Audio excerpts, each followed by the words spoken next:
ನಮಸ್ತೆ ಫ್ರೆಂಡ್ಸ್, ರಾಜ್ ಜಾಬ್ಸ್ಗೆ ಸ್ವಾಗತ. Friends, railway ಇಲಾಖೆಯಲ್ಲಿ ನೋಡಿ 8,868 ಸ್ಟೇಷನ್ ಮಾಸ್ಟರ್ ಮತ್ತು ಕ್ಲರ್ಕ್ ಹುದ್ದೆಗಳಿಗೆ ನೇಮಕಾತಿ ನಡೀತಾ ಇದೆ. ಆನ್ಲೈನ್ ಮೂಲಕ ಅರ್ಜಿಗಳನ್ನು ಸಲ್ಲಿಸಬಹುದಾಗಿರುತ್ತೆ. ಸಂಪೂರ್ಣವಾಗಿ ಕಾಯಂ ಉದ್ಯೋಗಗಳು ಹಾಗೂ ಕ್ಲರ್ಕ್ ಮತ್ತು ಸ್ಟೇಷನ್ ಮಾಸ್ಟರ್ ಉದ್ಯೋಗಗಳಾಗಿರ್ತವೆ ನೋಡಿ. ಹಾಗೇನ ಈ ಒಂದು ಹುದ್ದೆಗಳಿಗೆ ಕೊನೆಯ ದಿನಾಂಕವನ್ನು ವಿಸ್ತರಿಸಲಾಗಿದೆ ನೋಡಿ. ಇದೀಗ ಬಂದಿರುವಂಥ ಮಾಹಿತಿ ನೋಡಿ.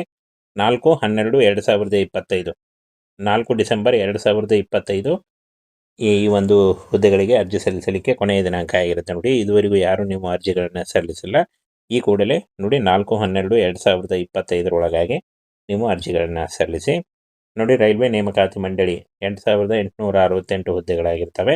ಅಖಿಲ ಭಾರತ ನೇಮಕಾತಿ ಆಗಿರುತ್ತೆ ನೋಡಿ. ಸ್ಟೇಷನ್ ಮಾಸ್ಟರ್ ಮತ್ತು ಕ್ಲರ್ಕ್ ಹುದ್ದೆಗಳಾಗಿರ್ತವೆ.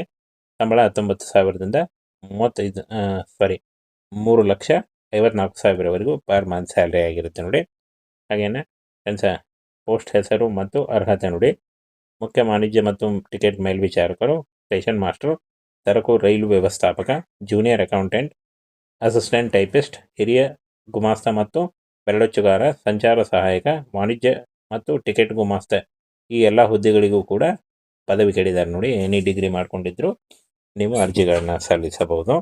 ಹಾಗೆ ಖಾತೆಗಳ ಗುಮಾಸ್ತ ಅಂದರೆ ಕ್ಲರ್ಕ್ ಮತ್ತು ಬೆರಳಚ್ಚುಗಾರ, ಜೂನಿಯರ್ ಕ್ಲರ್ಕ್ ಮತ್ತು ಟೈಪಿಸ್ಟ್ ಈ ಒಂದು ಹುದ್ದೆಗಳಿಗೆ PUC ಆದಂಥ ಅಭ್ಯರ್ಥಿಗಳು ಅರ್ಜಿಗಳನ್ನು ಸಲ್ಲಿಸಬಹುದಾಗಿರುತ್ತೆ. ಇನ್ನು ಯಾವ ಒಂದು ಹುದ್ದೆಗಳಿಗೆ ಎಷ್ಟು ಪೋಸ್ಟ್ ಇದೆ ಅಂತ ನೋಡೋದಾದರೆ ಇಲ್ಲಿ ನೋಡಿ. ಮೊದಲಿಗೆ ವಾಣಿಜ್ಯ ಟಿಕೆಟ್ ಮತ್ತು ಟಿಕೆಟ್ ಮೇಲ್ವಿಚಾರಕರು ನೋಡಿ 161 ಹುದ್ದೆಗಳಿದ್ದಾವೆ. ಹಾಗೆ ಸ್ಟೇಷನ್ ಮಾಸ್ಟರ್ 615 ಹುದ್ದೆಗಳಿದ್ದಾವೆ. ಹಾಗೆ ಕರ್ನಾಟಕದಲ್ಲಿ ನೋಡಿ 3,416 ಹುದ್ದೆಗಳಿದ್ದಾವೆ. ಸರಕು ರೈಲು ವ್ಯವಸ್ಥಾಪಕ ಹಾಗೂ ಜೂನಿಯರ್ ಅಕೌಂಟೆಂಟ್, ಅಸಿಸ್ಟೆಂಟ್ ಟೈಪಿಸ್ಟ್ 921 ಹುದ್ದೆಗಳಿದ್ದಾವೆ ನೋಡಿ. ಹಿರಿಯ ಗುಮಾಸ್ತ ಮತ್ತು ಬೆರಳಚ್ಚುಗಾರ 38 ಹುದ್ದೆಗಳಿದ್ದಾವೆ. ಹಾಗೆ ವಾಣಿಜ್ಯ ಮತ್ತು ಟಿಕೆಟ್ ಗುಮಾಸ್ತ 2,424 ಹುದ್ದೆಗಳಿದ್ದರೆ, ಖಾತೆಗಳ ಗುಮಾಸ್ತ ಮತ್ತು ಬೆರಳಚ್ಚುಗಾರ 394 ಹುದ್ದೆಗಳಿದ್ದಾವೆ. ಜೂನಿಯರ್ ಕ್ಲರ್ಕ್ ಮತ್ತು ಟೈಪಿಸ್ಟ್ 163 ಹುದ್ದೆಗಳು. ಹಾಗೆ ರೈಲು ಗುಮಾಸ್ತ 77 ಹುದ್ದೆಗಳಿದ್ದಾವೆ ನೋಡಿ. ಇನ್ನು ಫ್ರೆಂಡ್ಸ್, ಈ ಒಂದು ಹುದ್ದೆಗಳಿಗೆ ಅರ್ಜಿ ಸಲ್ಲಿಸಲಿಕ್ಕೆ 40 ವರ್ಷದ ಒಳಗಿನವರು ಅರ್ಜಿಗಳನ್ನು ಸಲ್ಲಿಸಬಹುದು.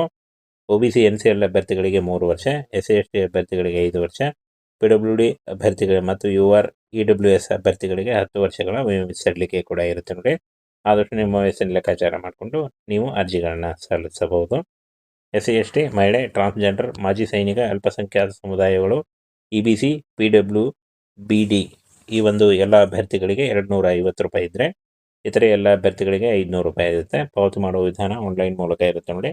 ಆನ್ಲೈನ್ ಮೂಲಕ debit card, credit card, net banking ಮೂಲಕ ನೀವು ಅಥವಾ UPIಗಳ ಮೂಲಕ ಪೇ ಮಾಡ್ಬೋದಾಗಿರುತ್ತೆ. ಇನ್ನು ಆಯ್ಕೆ ಪ್ರಕ್ರಿಯೆಯನ್ನು ನೋಡೋದಾದರೆ ಕಂಪ್ಯೂಟರ್ ಆಧಾರಿತ ಪರೀಕ್ಷೆ, ಕಂಪ್ಯೂಟರ್ ಆಧಾರಿತ ಸಾಮರ್ಥ್ಯ ಪರೀಕ್ಷೆ, ಕಂಪ್ಯೂಟರ್ ಆಧಾರಿತ ಟೈಪಿಂಗ್ ಕೌಶಲ್ಯ ಪರೀಕ್ಷೆ, ದಾಖಲೆ ಪರಿಶೀಲನೆ, ವೈದ್ಯಕೀಯ ಪರೀಕ್ಷೆ ಮತ್ತು ಸಂದರ್ಶನದ ಮೂಲಕ ಆಯ್ಕೆಯನ್ನು ಮಾಡಿಕೊಳ್ಳಲಾಗುತ್ತೆ ನೋಡಿ. ಇನ್ನು ಫ್ರೆಂಡ್ಸ್, ಯಾವ ಒಂದು ಹುದ್ದೆಗಳಿಗೆ ಎಷ್ಟು ಸಂಬಳ ಅಂತ ನೋಡೋದಾದರೆ ವಾಣಿಜ್ಯ ಮತ್ತು ಟಿಕೆಟ್ ಮೇಲ್ವಿಚಾರಕರು ಹಾಗೂ ಸ್ಟೇಷನ್ ಮಾಸ್ಟರ್ 35,000 ಇದ್ದರೆ, ಸರಕು ರೈಲು ವ್ಯವಸ್ಥಾಪಕ, ಜೂನಿಯರ್ ಅಕೌಂಟೆಂಟ್ ಮತ್ತು ಅಸಿಸ್ಟೆಂಟ್ ಟೈಪಿಸ್ಟ್, ಹಿರಿಯ ಗುಮಾಸ್ತ ಮತ್ತು ಬೆರಳಚ್ಚುಗಾರ 29,000 ಇರುತ್ತೆ. ಸಂಚಾರ ಸಹಾಯಕ 25,000 ಇದ್ದರೆ, ವಾಣಿಜ್ಯ ಮತ್ತು ಟಿಕೆಟ್ ಗುಮಾಸ್ತ ಹಾಗೂ ಖಾತೆಗಳ ಗುಮಾಸ್ತ ಮತ್ತು ಬೆರಳಚ್ಚುಗಾರ ಹಾಗೂ ಜೂನಿಯರ್ ಕ್ಲರ್ಕ್ ಟೈಪಿಸ್ಟ್ 21,000 ಇರುತ್ತೆ ನೋಡಿ. ಇದು ಜಾಸ್ತಿ ಕೂಡ ಆಗ್ತಾ ಹೋಗುತ್ತೆ. ಹಾಗೆ ಜೂನಿಯರ್ ಕ್ಲರ್ಕ್ ಮತ್ತು ಟೈಪಿಸ್ಟ್, ರೈಲು ಗುಮಾಸ್ತ 19,000 ಪರ್ ಮಂತ್ ಸ್ಯಾಲರಿ ಆಗಿರುತ್ತೆ ನೋಡಿ. ಸಂಪೂರ್ಣವಾಗಿ ಕಾಯಂ ಉದ್ಯೋಗಗಳು ಹಾಗೂ ಸರ್ಕಾರಿ ಉದ್ಯೋಗಗಳಾಗಿರ್ತವೆ ನೋಡಿ. ಇದುವರೆಗೂ ಯಾರು ನೀವು ಇನ್ನೂ ಅರ್ಜಿಗಳನ್ನು ಸಲ್ಲಿಸಿಲ್ಲ, ಈಗಲೇ ಅರ್ಜಿಯನ್ನು ಸಲ್ಲಿಸಿ ನೋಡಿ. ಕೊನೆಯ ದಿನಾಂಕವನ್ನು ಈಗಾಗಲೇ ವಿಸ್ತರಣೆ ಮಾಡಲಾಗಿದೆ. 4/12/2025 ಅರ್ಜಿ ಸಲ್ಲಿಸಲಿಕ್ಕೆ ಕೊನೆಯ ದಿನಾಂಕ ಆಗಿರುತ್ತೆ. ಅರ್ಜಿ ಸಲ್ಲಿಸುವಾಗ caste income certificate, photo, educational documents ಮತ್ತು ನಿಮ್ಮ ಆಧಾರ್ ಕಾರ್ಡ್ ಇಷ್ಟನ್ನು ತೆಗೆದುಕೊಂಡು ಆನ್ಲೈನ್ ಮೂಲಕ ನೀವು ಅರ್ಜಿಗಳನ್ನು ಸಲ್ಲಿಸಿ.